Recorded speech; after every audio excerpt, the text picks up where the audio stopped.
Hi, my name's Charlotte and I've just finished my degree at York St John University. I studied education studies with special educational needs and inclusion, and during my 3 years at university I had to explain my visual impairment to several different people, including my flatmates, course mates, university staff and people I did sport with. So I've had to explain it to different people, and I feel like I've got more confident in explaining what I can and can't see to people and what they can do in order to best support me. So when I was talking to university staff, I would always talk about what I would need in terms of formatting documents. So for example, I read large print, so I would say about enlarging documents to the right font size and the right font type.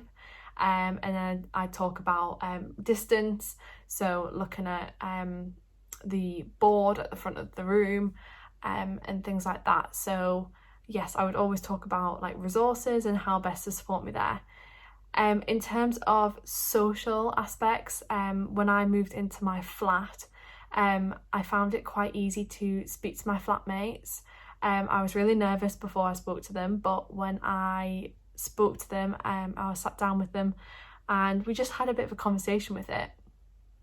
And I always say to people when I'm telling them about my visual impairment, I always make sure to say to them that I'm always open to questions.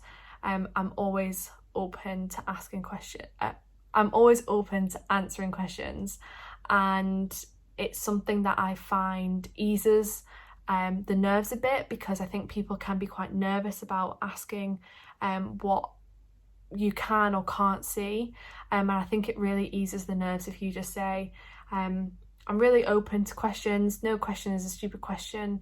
And I had lots of questions asked to me. I remember I told the team that I dance on, I told all the girls on the team that I had sight loss, and I didn't really have much depth perception and I struggled with light and dark. And I got lots of questions and we just had a big discussion about it, and it actually brought us more together as a team. So yes, I think it's really important to tell your friends and the people that you're working with and the people around you about your sight loss and how you deal with it and how confident you feel about it. It's all about being open, it's all about communication, and I feel like as time goes on and the more that you speak to people about it, the more easy it comes to roll off the tongue, and when you're speaking about it and you feel more confident about it, that's when people will help you and things will become a lot easier.